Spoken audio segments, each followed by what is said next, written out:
একটু ফোন দেন, উপর থেকে একটু নামো। সবাই নামছে তো না, যারা আইছে এটাই তো বেশি বৃষ্টি।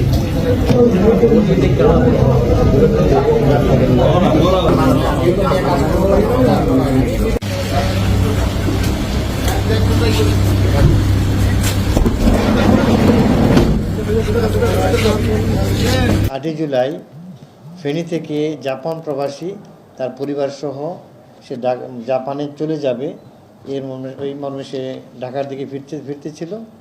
মেঘনা টোল প্লাজা পার হওয়ার পর আশারিয়ারচর এলাকায় যখন আসে তখন তার গাড়িতে লেজার লাইট মারার পর গাড়িটি থেমে যায়। তখন 5-6 জন ডাকাত ওরা তার গাড়ি থেকে তার সাথে প্রায় 15-16 ভরি স্বর্ণ, vanity bag, trolley, mobile phone নিয়ে যায়। এবং এই ঘটনাটি সামাজিক যোগাযোগ মাধ্যমে খুব ভাইরাল হয় এবং সারা দেশে এই খবরটা ছড়িয়ে পরে আমাদের সোনারগাঁ থানার একযোগেশ টিম বেশ কয়েকদিন কাজ করে তাদের কক্সবাজার, চট্টগ্রাম এলাকা থেকে তাদের ঢাকার সর্দার কবির সহ তার সাথে থাকা সবাইকে অ্যারেস্ট করে এবং তাদের দেখানো মতে স্বর্ণ উদ্ধার হয় এবং তার ভ্যানিটি ব্যাগ, ট্রলি এবং তার যে স্কুল ব্যাগ একটা বাচ্চার, এই সবগুলি উদ্ধার হয় এবং যারা বাদী পক্ষের তারা তাদের মালপত্র চিনেছে। এটা আমাদের আজকে আসামি আমাদের এটা 164 হবে, এগুলো একটা ঘটনা।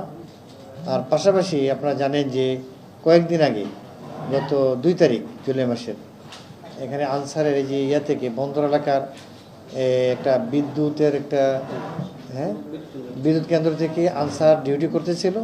রাত আনুমানিক 4:45টার দিকে 5 জন ডাকাত, তাদেরকে তার মধ্যে একজন ছিল নৌকাতে আর বাকি জন তারা আনসার সদস্যকে ভয় দেখিয়ে তাদের কাছ থেকে তাদের 2টা শটগান লুট করে নিয়ে যায়। এটাও আমাদের টিম গতকাল, আমাদের ডিবি টিম গতকাল মুন্সিগঞ্জ এবং নারায়ণগঞ্জের বিভিন্ন জায়গায় অভিযান চালিয়ে একটি শটগান উদ্ধার করেছে। আপনারা জানেন এই যে ফারুক ডাকাত, যে ডাকাতকে উদ্ধার করেছে তার বিরুদ্ধে প্রায় 13টি ডাকাতি মামলা সহ অন্যান্য মামলা রয়েছে। তারা নদীপথে ডাকাতি করে এবং মাদকের সাথে সম্পৃক্ত। আর যে পূর্বের যে ঘটনাটা বললাম যে কবির ডাকাত, তার বিরুদ্ধে 19টি ডাকাতি মামলা সহ অন্যান্য